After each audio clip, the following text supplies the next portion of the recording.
Hi friends, we are going to start with new and very interesting topic of climatology.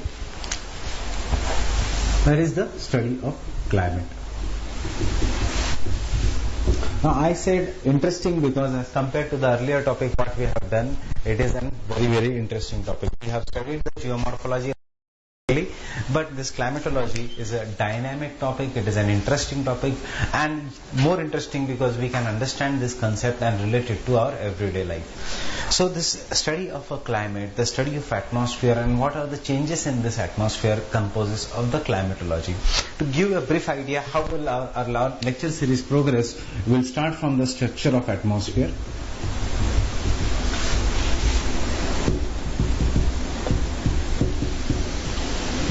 We'll then go to insulation and heat budget.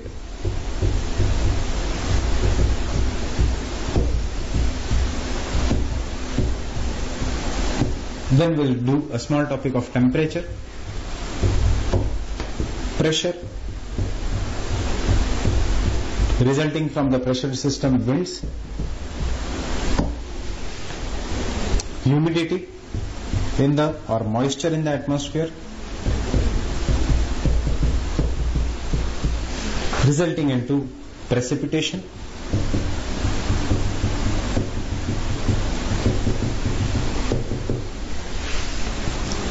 this all clouds, air masses and fronts,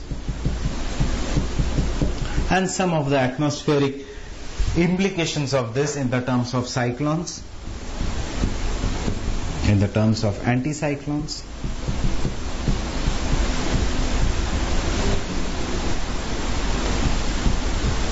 and other weather phenomena. So we are going to study these different topics this is just a broad outline of how our climatology will go, and it will be much faster as compared to the earlier part, that is the geomorphology part, and also I promise you that it will be very interesting as compared to the geomorphology part.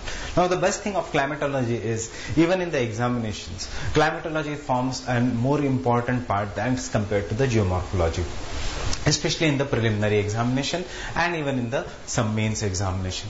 Plus you are more expected to get an essay on climatology if the essay is something on geography, or we are expected to get an essay on the urban part of geography, that is the human geography part. But if the essay comes on the physical part of geography, obviously it will be on the climate change. We will study here some of the important facts related to the environment, here some of the important facts related to the pollution part. So these are the important facts in which we will study the climatology. The study of a climatology in detail will also help you in understanding the environment and ecology portion. Why at that? Or we can correlate the environment and ecology biomes part with the climatology part. So this climatology is very important, and as we are all subjected to geographical condition, here the climatology plays a very important role, because the geography, physical geography determines our human geography or economic geography. It is not as if that we will cover ourselves with 3 or 4 different layer of clothes if we are staying in the equatorial region, or if we are staying in the hot region, or it is not exactly vice versa. We won't cover ourselves with very fine single layer of cloth in cold polar regions. What is our economic criteria will also depend on the weather and climate of the region. Why I am saying economic criteria? Because you do not expect rice to grow in the Rajasthan region. Similarly, we do not expect wheat to grow in the Konkan or West Bengal region, or in the Sundarbans region. This all have some of the specific facts determined by the climate. We won't expect tea and coffee to grow in the top layers of the Himalayas. Tea and coffee require some kind of a climate, hot, humid climate. So it will grow in some specific regions only. So thus the climatology will impact our economic life. It will impact our mostly agriculture life. It will impact the soils in the region, and overall it will impact the industrial processing regions.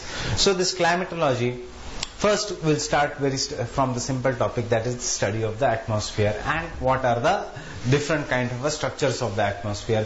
Then we'll go to insolation and heat budget part, temperature, pressure, winds, moisture, the examples of a moisture, cloud, air masses, fronts, cyclones, anticyclones. If we try to look at it scientifically, climatology is nothing but outcome of three important factors. If we take world as a system, what is a system? What is the definition of a system, both for science as well as humanities background students? System is anything in which we put input, we get a specific kind of an output. So if we consider Earth as a system and we give three inputs to this system in the terms of heat or insolation, in the terms of humidity,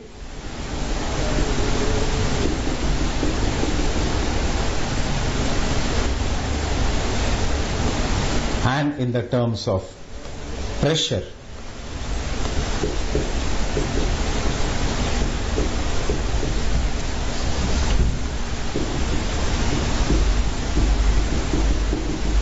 If these are the three inputs inside the Earth, then we'll get the output in the terms of temperature or heat, which will drive the moisture content or humidity, or we can say precipitation or rainfall, and which will drive the wind system. So climatology is studying each and every input and output relationship is nothing but the climatology. Very, very simple. That is, if we put in these three factors, we get these three factors as an output. The study of these factors is the climatology. If we consider Earth as a system, and if we input if we give these three inputs to the Earth, we'll get the following outputs from the Earth. Insolation, temperature, and insolation, humidity, pressure will affect the temperature, precipitation, and winds. And these are not isolated; these are related to each other. That is why I have taken a single arrows to determine all the three. They are all interrelated, all connected. But before that, why there is life on the Earth? Is there something related to climatology, or is it something related to oceanography, or is it something related to geomorphology, or is it something related to all three? The life on the Earth is sustained. Obviously all three will be little bit related, but the most you can say closer relationship is due to the climatology. That is, there is a presence of atmosphere, there is a presence of gases, there is a presence of some kind of an covering on the Earth which supports life system on the Earth, which supports oxygen which is required for support of life system on the Earth. There are some kind of you can say atmospheric gases or conditions which support the presence of liquid water on the Earth.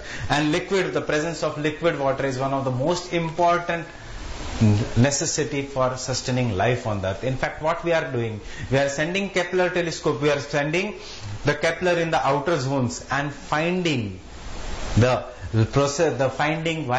is there any kind of a presence of water in the form of liquid on the outer space. If we find the presence of liquid in the outer space, that means life form will be possible. So the area where such life form will be possible, where the atmospheric conditions are similar to that of the Earth. So obviously Earth is at some kind of a specific distance away from the Sun. Similarly, there can be other planets in the solar system which will be at a similar distance from the Sun, from the respective Sun, from the respective star. Such a zone where there can be a different planet is known as a Goldilocks zone. So what is Goldilocks zone? Why Goldilocks zone is becoming important? Because of the presence of why there is a life on the Earth, atmospheric conditions. Similar atmospheric conditions, maybe life will be present somewhere. Mayan civilization, one of the oldest civilization. If you are if you want to see, you just search on the YouTube or search on the net and see the sculptures of the Mayan civilization.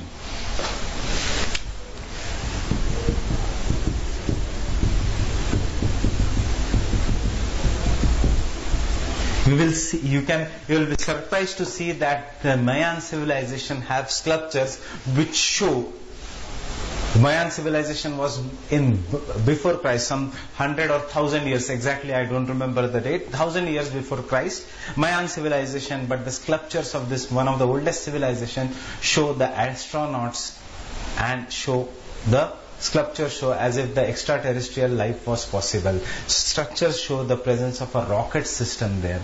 The sculptures show that the suit which is used by an astronaut is somewhere reflected in the structure. So that means there may be some kind of an extraterrestrial life. This is not our,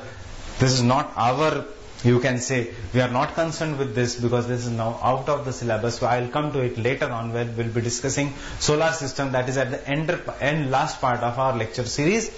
But where is it possible, and that is why we are going in the outer space. Kepler telescope has been sent to find such planets which are located in a Goldilocks zone.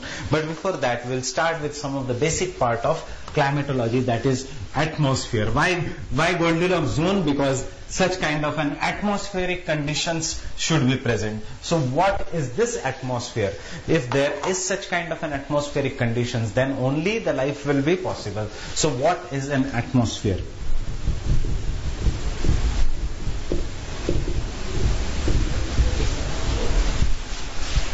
We have finished with the structure of the earth.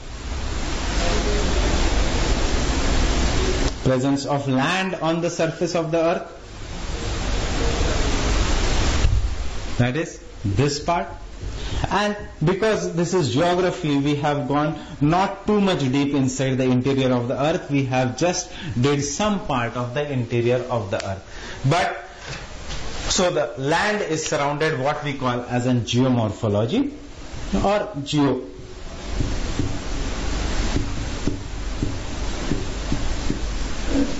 And then there is this part which is known as an oceanography part, that is the presence of water here. We have not done this topic, oceanography. Now the third part is there is an envelope, gaseous envelope, or we can say there is a gaseous covering on the surface of the earth. This gaseous covering which covers the entire surface of the earth, this covering of a gas which covers is known as an atmosphere.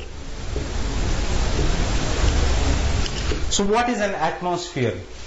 Atmosphere is a gaseous covering which surrounds the earth or which covers the earth. It is like a protective layer around the earth. And this gaseous covering which covers the earth which covers the earth and supports numerous life forms on the earth, supports climate on the earth, which makes this life forms possible, supports different kind of seasons on the earth, is known as an atmosphere. So what is an atmosphere? First, because it is a climatology lecture, the basic definition, what is an atmosphere? So what is atmosphere? It is a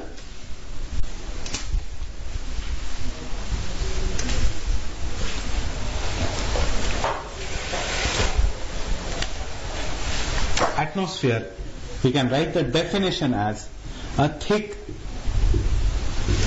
gaseous envelope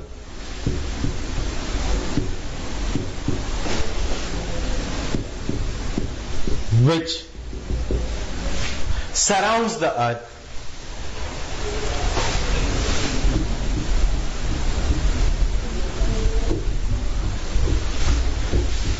from all sides.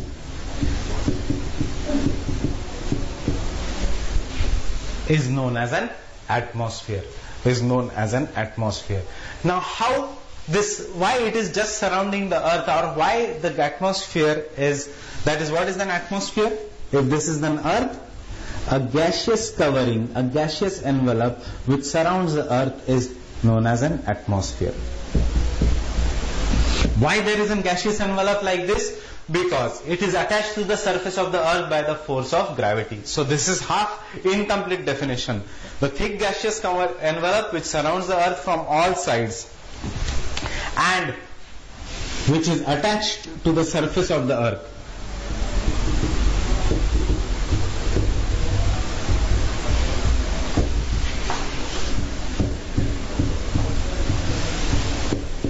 Which is attached to the surface of the earth.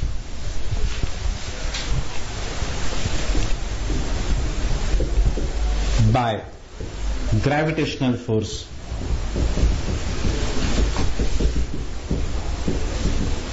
By gravitational force is known as an atmosphere. Is known as an atmosphere. So this is the definition of atmosphere, and the study of the atmosphere and as I said, various inputs in the atmosphere and the relating outputs is known as climatology.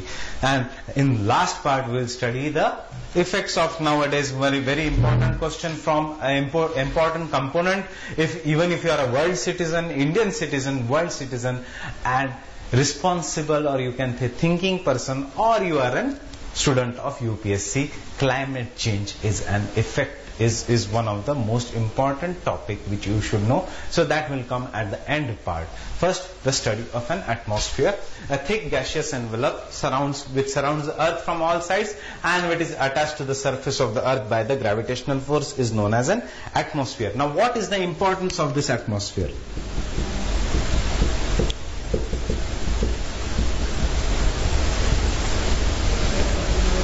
What is the importance of the atmosphere? If the question comes, what is the importance of the atmosphere, or why is the atmosphere important, then I am speaking to you, you are watching these lectures, it is because there is some kind of a support of a life form. So, and this life form is supported because there is a presence of such a mixture of gases which makes the life form possible. For example, there is a presence of nitrogen, there is a presence of oxygen, there is a presence of carbon dioxide in such a proportion because of which the life form becomes possible, and that is why we are here on the surface of the earth, and we are searching for other planets where also same atmosphere may be possible.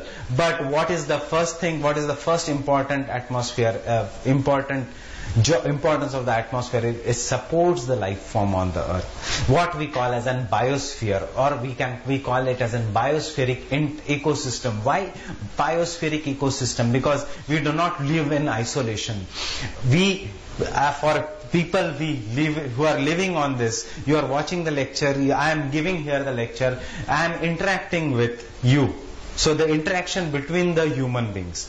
If I go down, if I go out from the lecture hall, if I walk on the roads, I will be interacting not only with different kind of human beings, but being a country, I also maybe interact with a cow which crosses my road. So a life form which is not of a human species. That is why we are a living community which is interacting, but not just that interaction. I also have to live with. For living, I also have to intake and gas, oxygen. If there is too much pollution on the earth, it affects me. So the interaction by the community, that is between different organisms of maybe same species or of different species, and the surroundings, that is the surrounding environment, that is the abiotic life form, that is nitrogen gas, oxygen gas which we are taking. These are not living things. Oxygen is a gas, it does not have life in it. So the interaction between the living and non-living is an ecosystem, and the biospheric ecosystem is in the atmosphere. If this is the earth and if it is surrounded by an atmosphere, we are not concerned with this entire atmosphere. We will be concerned only with the top, this layer. That is, if this is the entire atmosphere, we will be concerned with only this part where the life form will be possible.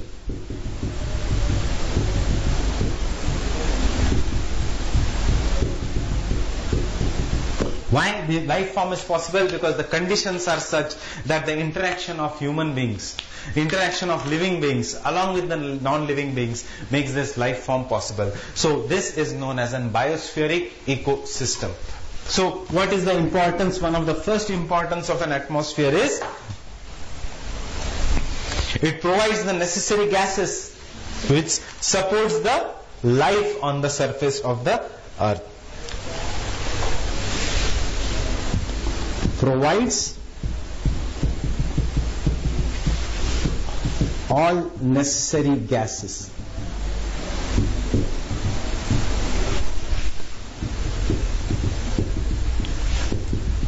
for life, or we can say sustenance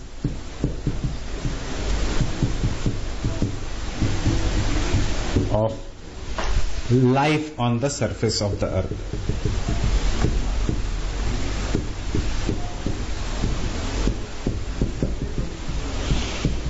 For sustenance of life on the surface of the earth.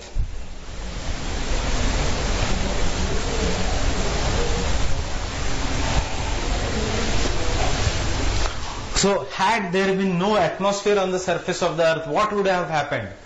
Had there been no atmosphere on the surface of the earth, life would not have been possible. So our surface of the earth would have been barren like the surface of the moon. What is the difference? The moon is a satellite of the earth, but there is no life on the moon. Why? Because there is no atmosphere on the moon.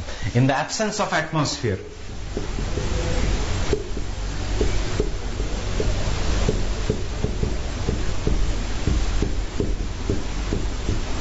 in the absence of atmosphere,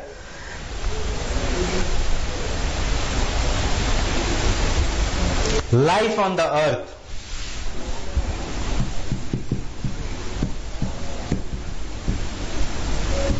would not have been possible.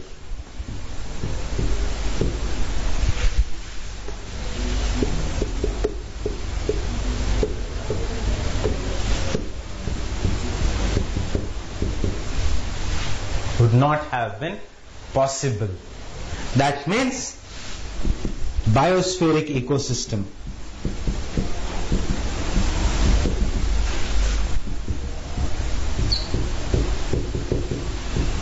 would not have been possible.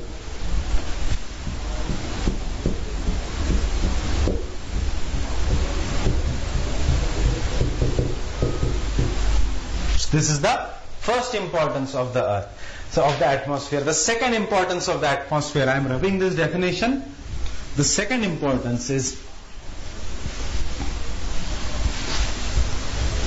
we generally, if you are living in the tropical part of India or maybe any part of India, nowadays, especially nowadays, there is too much of a bombardment from the advertising industry, UV creams or the shield sun protection creams, sunscreens, etc. Or why we apply these creams on our body? It's to protect ourselves from UV rays. We use glasses, anti-reflecting glasses, to protect ourselves from UV rays. So why this UV rays?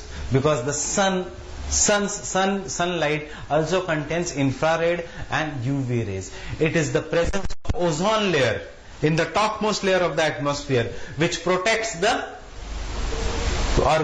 which absorbs the UV rays and does not allow large amount of ultraviolet rays from reaching the earth. So obviously this ozone is a part of atmospheric gases and it is a part of atmosphere. So second importance of atmosphere is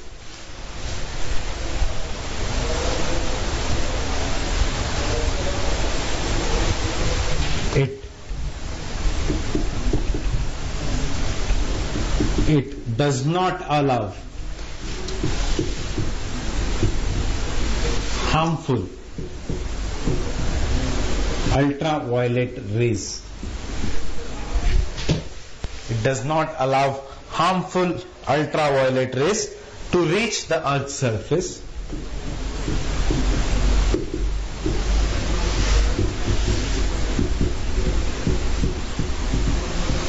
To reach the Earth's surface and thus protects the Earth's surface and thus protects the Earth's surface. So the importance of the atmosphere is it provides all necessary gases for sustenance of life, what we call as an biospheric ecosystem or biosphere, and it does not allow the harmful ultraviolet rays from reaching the Earth's surface. Why it does not allow? Because there is a layer in the structure of the atmosphere which is known as an stratosphere, which has a concentration of ultraviolet rays, and it takes up this ultraviolet rays. It absorbs this ultraviolet rays. Now this absorption of this ultraviolet rays, it does not allow this absorption of this ultraviolet rays results into the ultraviolet rays not reaching the surface of the Earth. And this ultraviolet rays, because they do not reach the surface of the Earth, life form is possible. How? Why? Now, are we responsible, we human beings, due to our, we can say, consumerism, or we can say any kind of we have depleted the environment. We have depleted the atmosphere by releasing harmful gases. We have also depleted the ozone layer, and as a result now there is an ozone hole, and hence large amount of ultraviolet rays do reach the Earth's surface, resulting into cancer and other diseases in human beings. We will come to that later on, that how we have stopped it, which protocol is there, etc., while doing the structure of the atmosphere. So this atmosphere, the importance of the atmosphere. Now, what is the height of an atmosphere?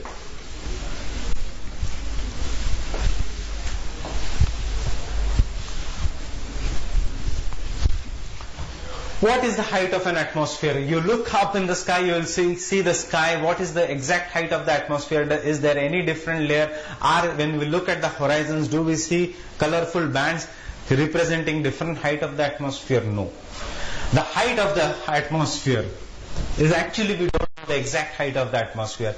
We think that height of an atmosphere is approximately around 16,000 or around 29,000 kilometers from the surface of the Earth. So there is the height of the atmosphere is very vast.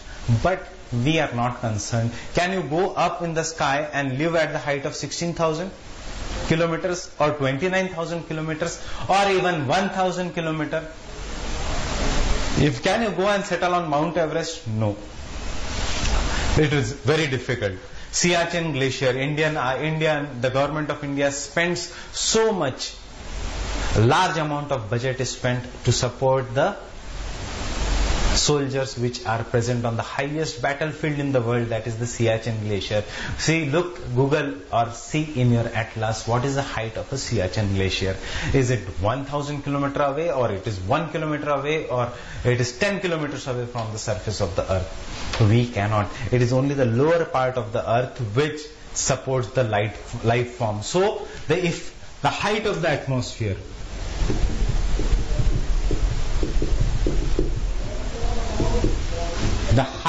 an atmosphere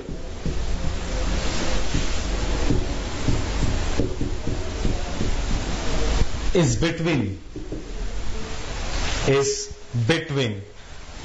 16 to 29,000 kilometers.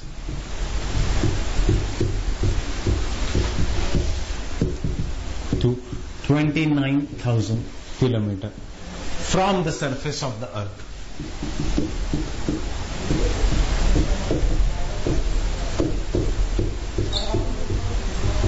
From the Earth's surface, but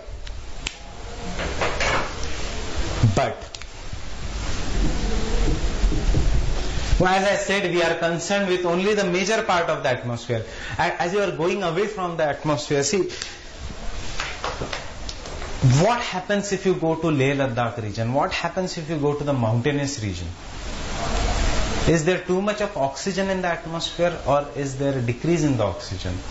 As we are going up, as we are going away from the surface of the Earth, do we get more oxygen, or do we get less oxygen?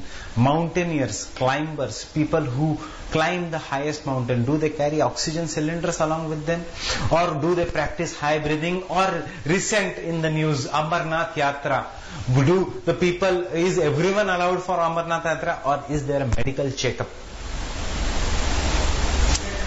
There is a medical checkup, and if there is a heart disease, heart condition, the permit is not given. Why? because Amarnath lies at some kind of an height.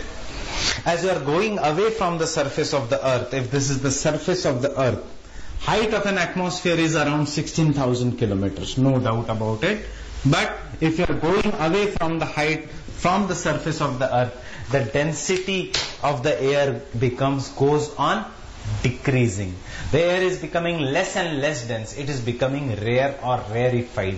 And as a result, when we go on the top of a mountain, there is less oxygen and we experience breathing difficulties when we go on the top of a mountain. So, though the height of the atmosphere is between 16,000 to 29,000 kilometers, we are not concerned with this height. We are concerned where the life form is possible. Up to the lower part, up to lower 29 kilometers, where the life is possible. And 97% of the atmosphere is concentrated in this lower 29 kilometers. Why I am saying 97% atmosphere? Because यहाँ पे atmospheric density is very high. बहुत ज़्यादा dense है and इसलिए life form is possible. इसके बाद though height is more, it is becoming rare. It is becoming less and less dense. So the height will be there, but becoming less dense. What is the practical implication in the mountainous regions? As we go up, we are going in the area where there is less and less dense air and we experience breathing difficulties. So the effective height of the atmosphere. But 97% of the atmosphere.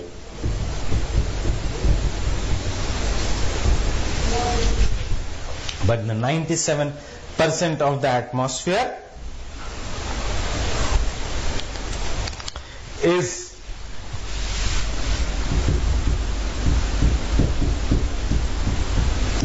confined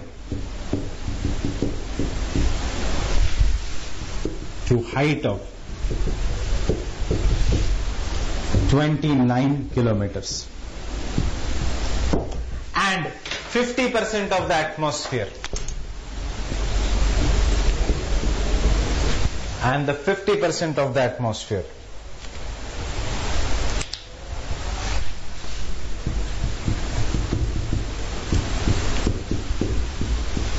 lies below height of 5.6 kilometers from the surface of the earth. So these are the important facts you should know. What is the height of the atmosphere? 16,000 to the 29,000. There is a very high upper limit. But most of the atmosphere lies below 30 kilometers. In fact, below 29 kilometers. How much? 97%. And 50% of this atmosphere lies even below 5.6 kilometers. So we are going to study about this 50%. That is, here all the process in the atmosphere takes place. What are the processes? As I told you, rainfall, precipitation, insolation, cloud formation, cyclone formation, etc. We are concerned with this. So because why 50% of the atmosphere lies below the height of 5.6 kilometers. So this is the height of the atmosphere. Now what is the atmosphere composed of?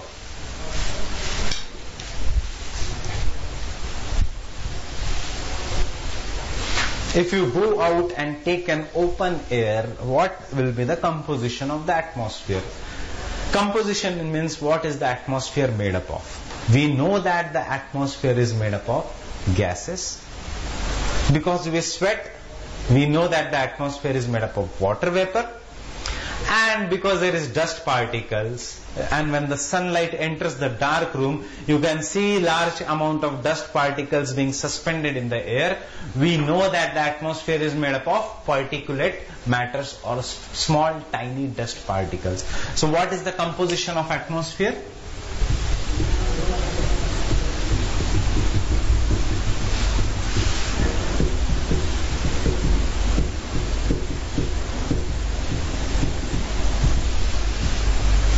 Atmosphere is made up of gases, water vapor,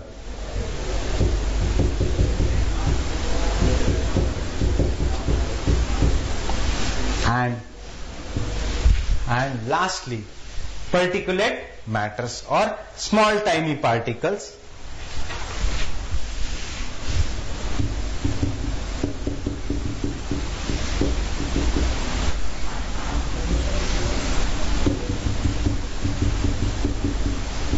Matter or particulate matter. This is the composition of the atmosphere: gases, water vapor and particulate matter. Now because we are concerned with only lower part of the atmosphere, we are studying the composition of the lower atmosphere. Lower atmosphere is made up of gases. What are the different kind of gases present? Oxygen is there, nitrogen is there, carbon dioxide is there in different proportions. Water vapor is also present. Now if you are living in Chennai, if you are living in Mumbai, if you are living in Kerala, on other hand, if you are living in Rajasthan, if you are living in Punjab, if you are living in Haryana, depending on which season you are watching this lecture. Obviously, if you are watching this lecture right now during the monsoon season, there is high amount of water vapor and that is why there is rainfall. But if you are supposed to watch this lecture in December, the amount of water vapor will be less. The air will be dry. Why air will be dry? Because there is no water vapor. What is the practical implication? We use cold cream to make sure our skin is moisturized because there is no water vapor in the atmosphere. The atmosphere is dry. And there is, or if you are living in the coastal regions, for example Chennai, Tamil Nadu, Chennai, as I said, Kerala, Mumbai, any of the coastal regions, there will be a large amount of humidity in the atmosphere. That is, there is large amount of water vapor in the atmosphere. So this amount of water vapor in the atmosphere, unlike gases, this keeps on varying according to the seasons, according to the area where you are living. As I said, if you are living in Chennai, Kerala or Mumbai, or if you go down near the equator, the amount of water vapor goes on increasing. If you are moving away from the equator, if you are going towards the polar regions, the amount of water vapor will keep on decreasing. So the water vapor depends on the latitudes, the water vapor depends on the seasons. And the small particles, dust particles, ash, many other things which act as salt, pollen grains, this all make up the particulate matter. So the atmosphere is composed of gases, water vapor and the particulate matter. Now first studying the gases in detail.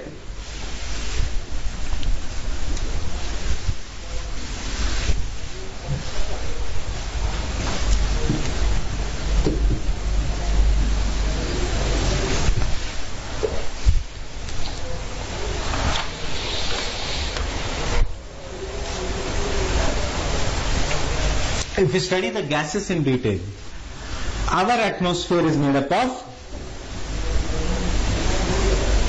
more than 78% of the atmosphere is made up of nitrogen.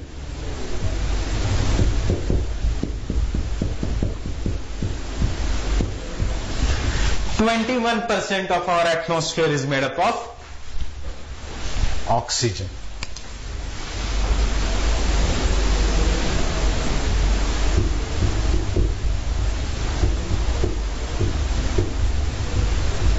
That means 78% is nitrogen, 21% is oxygen.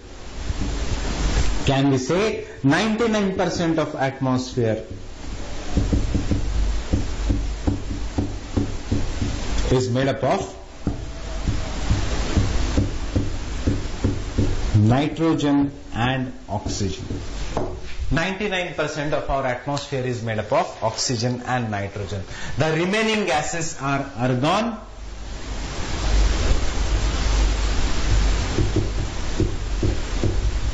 .93%, carbon dioxide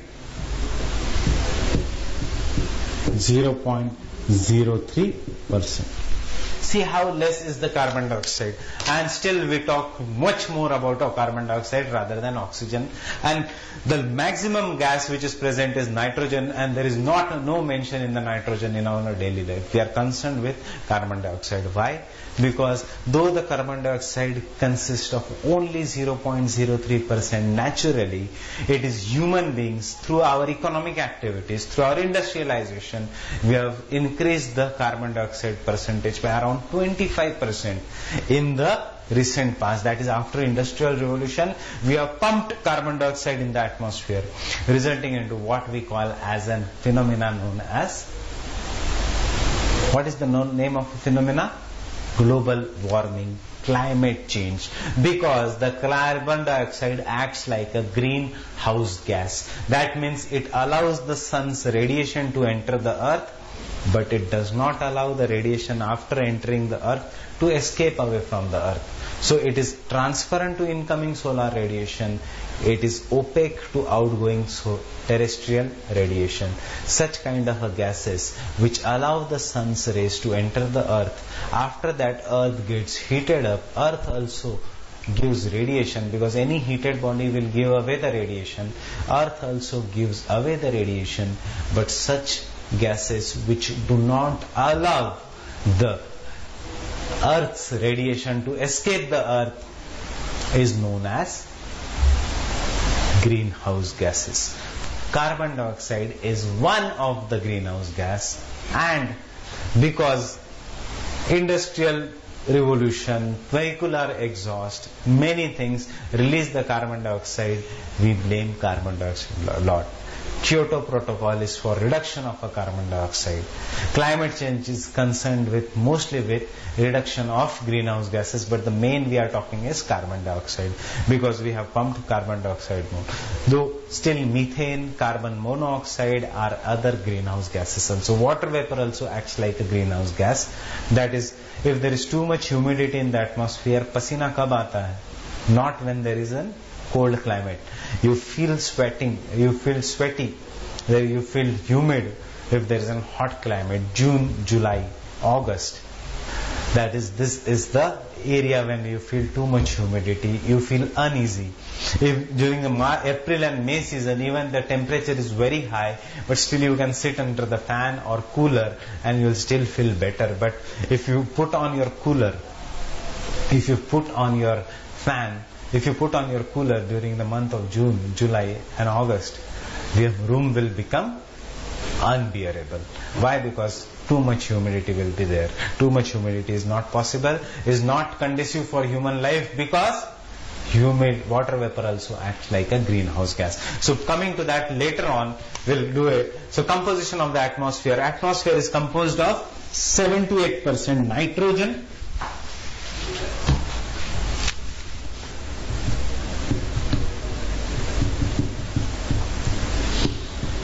21% oxygen,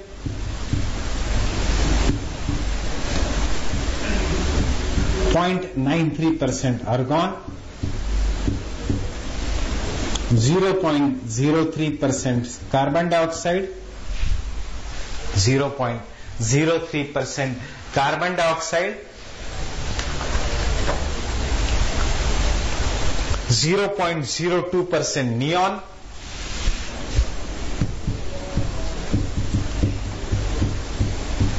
0.02% neon, 0.005% helium,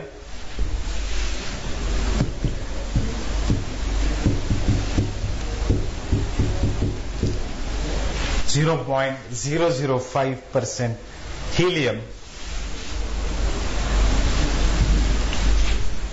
and after that there is a presence of krypton, xenon and hydrogen.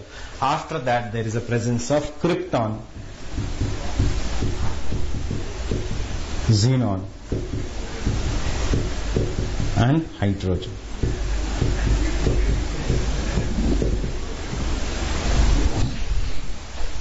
This is how our atmosphere is made up of. It is made up of different kind of gases. It is also made up of trace elements of krypton, xenon, methane, etc. are the trace elements. Now what you have to remember, you remember these two is they consist of 99%. After that what? Argon, and after that carbon dioxide, and then is the neon. Helium, krypton, xenon are the trace elements. Krypton, xenon, methane, they are so less you don't remember their percentage. They are trace elements. They are found in the traces or in the very, very low format. So you don't have to remember what is their composition. But remember that the composition of nitrogen, oxygen. Sorry, I made a spelling mistake.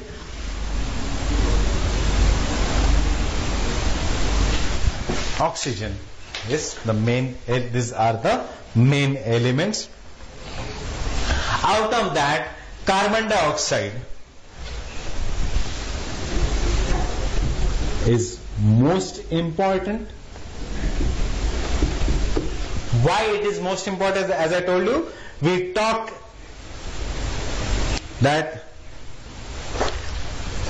more about carbon dioxide is most important.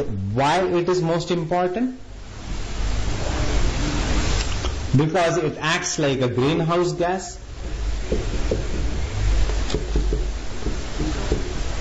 Because it is a greenhouse gas. GHG means greenhouse gas. What is a greenhouse gas? Which means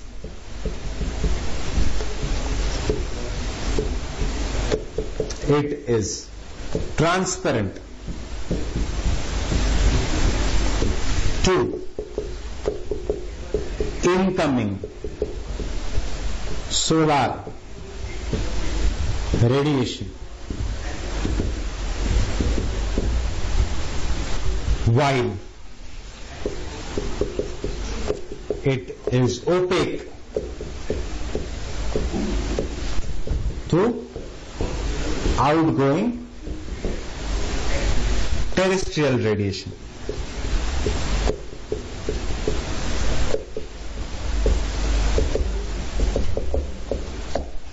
It's opaque to outgoing terrestrial radiation.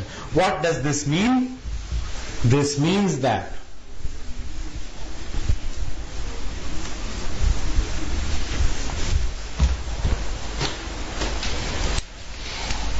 if this is the Earth's surface, and if this is the gaseous envelope, that is the atmosphere which covers the Earth's surface, the carbon dioxide, if this is the gaseous envelope of carbon dioxide will allow the solar radiations to come inside the Earth. The solar radiations will heat up this surface of the Earth, and after heating up the Earth's surface, because of heating, it will give away the terrestrial radiations. After the heating, the Earth will get heated up, and any heated body gives out radiations. If you heat up water, and if you take up your hand near the water or near a hot vessel, you will feel the heat from where the heat is coming through. The heat is coming through radiation. So as a result, even the Earth which gets heated up due to sun's energy, it is giving out radiation. Now this radiation is not allowed by the carbon dioxide to escape. It is reflected back. This radiation, it is reflected back. It will be reflected back inside the atmosphere, heating up the lower atmosphere.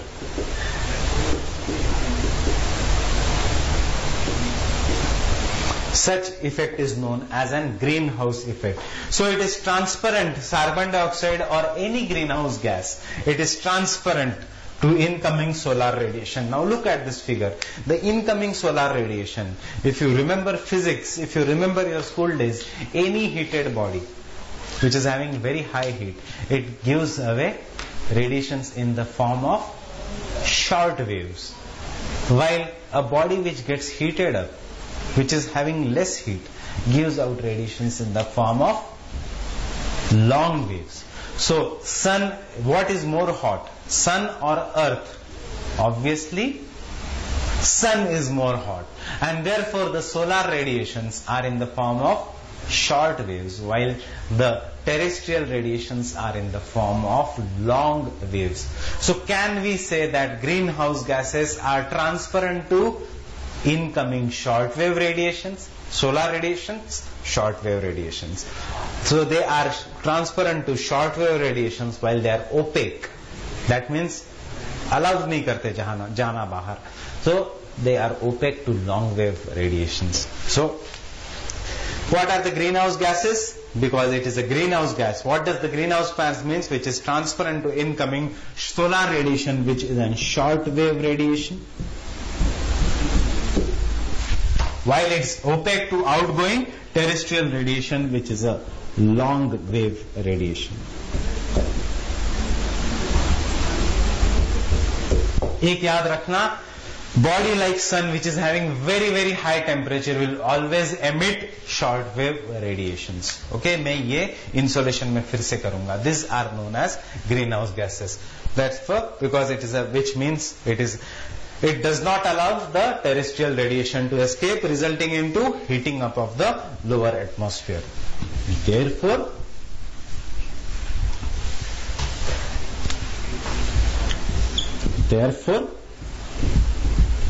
carbon dioxide heats up lower atmosphere. Or we can say any greenhouse gas heats up the lower atmosphere. What are the different greenhouse gases? One is carbon dioxide, the other is methane, one is carbon monoxide. This all are CFCs. That is, these are the different kind of CFCs which we use in deodorants, which we use in refrigerators, chlorofluorocarbons, hydrofluorocarbons. This all act like a greenhouse gas. Water vapor acts like a greenhouse gas. I will give you the list in the attachment for the different greenhouse gases. So, therefore, it heats up the lower atmosphere, resulting into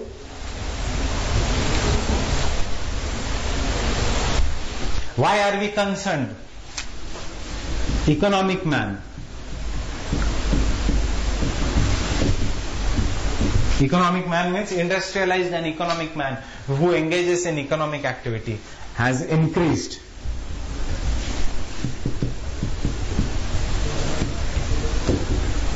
the proportion of greenhouse gas, especially carbon dioxide, after industrial revolution.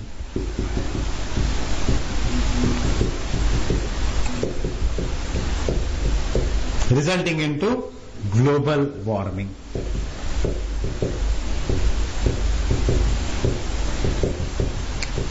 Resulting into global warming and change of a climate. Not change of a weather, change of a climate. We never say weather change, we say climate change.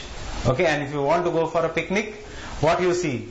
You see climate of an area or weather of an area? We see what comes in the daily newspaper or what comes in the daily news channel. Climate report or weather report? It comes weather report. When we talk about the long-term perspective, we talk of climate change. The difference between weather and climate. We'll do it in the next part. Okay. So the economic man has increased the proportion of carbon dioxide after the industrial revolution, what we call as in global warming, resulting into we have numerous global warming resulting into climate change.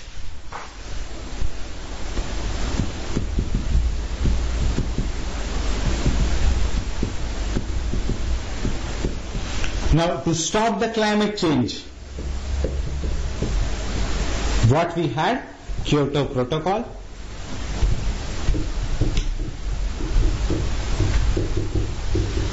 What did this Kyoto Protocol said? It said limit the level of CO2. Limit the level of CO2. And from when did the level of CO2 start increasing? From the Industrial Revolution. Where did the Industrial Revolution start? In UK, in developed countries. And that is why Kyoto Protocol has given more responsibility, burden on developed or Annex 1 countries.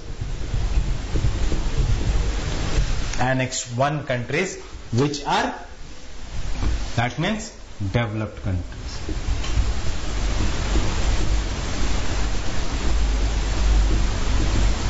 From where did it start? It all started at a Sustainable Development Summit.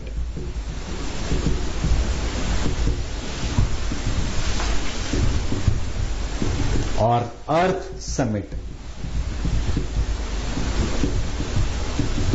at Rio de Janeiro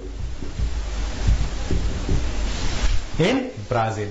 It is known as a Rio Earth summit. It is known as Sustainable Development Summit. When did it occurred? It occurred in 1992. Did the word come, sustainable development came in 1992? No, in 1987.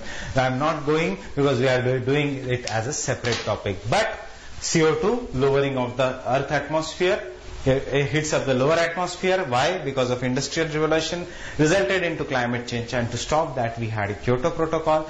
Kyoto Protocol said limit the level of CO2. The burden was on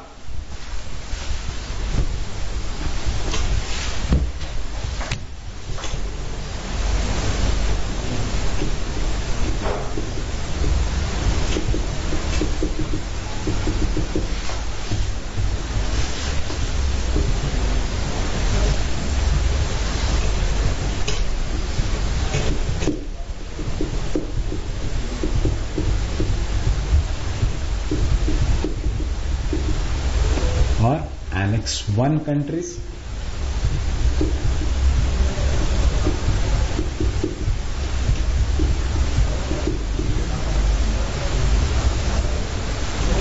It all started in Sustainable Development Summit. That is why you must have heard the common term shared but differentiated responsibilities. What is the shared responsibility? We all human beings have to limit the carbon dioxide level. We all are responsible. We all have shared but responsibility of limiting the greenhouse gas. But differentiated means who did the first kind of a global warming? It was industrial revolution in the industrialized countries, which are now developed countries. So they have more responsibility as compared to the developing countries like India or underdeveloped countries which are present in Africa. That is why shared but differentiated responsibilities. These developed countries are mentioned in Annex 1 of the Kyoto Protocol, and hence they have to limit the level of carbon dioxide. So this is the carbon dioxide, or this is called about the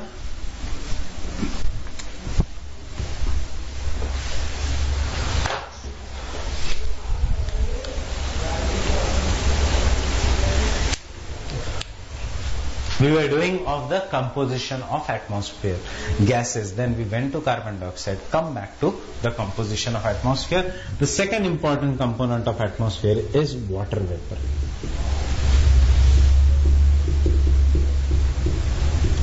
What does the water vapor determine? The water vapor determines the amount of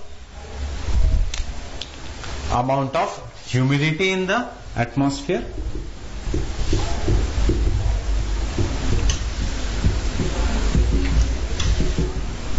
It determines the amount of humidity. Is the composition of water vapor same or changes? It is variable.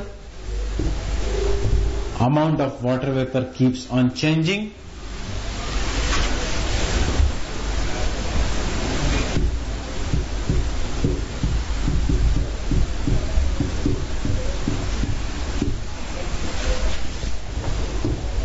As per height, as per seasons, and as per latitudes.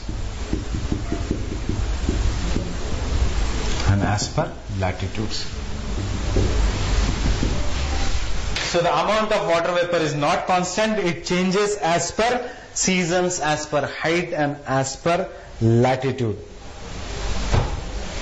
90% of water vapor, what I said, as per height, 90% of water vapor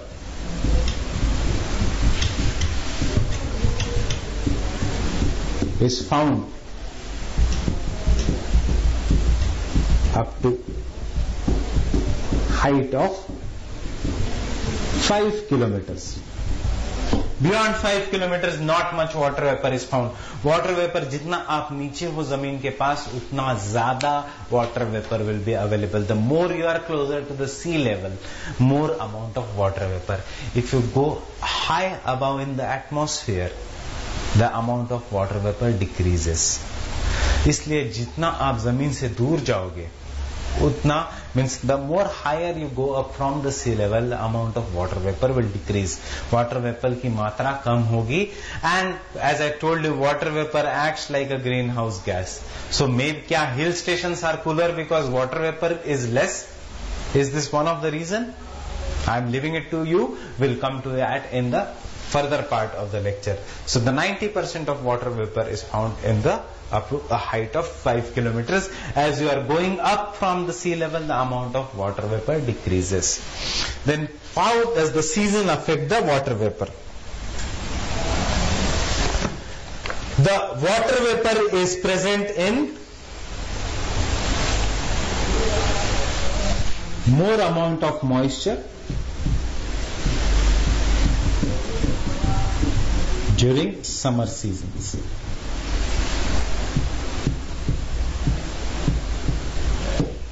That is, during the summer season, we are right now in the monsoon season. Monsoon, the climate is hot. It is a hot, wet kind of a climate. So there is more amount of water vapor, and इसलिए we get rainfall. So higher amount of moisture during the summer season. And latitudes, the closer you are to the equator, there is a more and more amount of water vapor. As you move away from the water equator, the amount of water vapor decreases. इसलिए equator में there is everyday rainfall. Why? Because the climate is same throughout the year. उसमें there is no seasons. If you go to Kerala, if you go to Tamil Nadu, you won't find so much difference in the season as you will see in Delhi or northern part of India. क्योंकि अंडमान निकोबार में जाओगे तो और similar kind of a season. Why? Because you are going nearer to the equator. So why nearer to the equator? Because water vapor is present. Water vapor की वजह से there is high heat and humidity throughout the year. उसकी वजह से there is the same kind of a temperature throughout the year. There is same kind of a season throughout the year. Hot and humid season.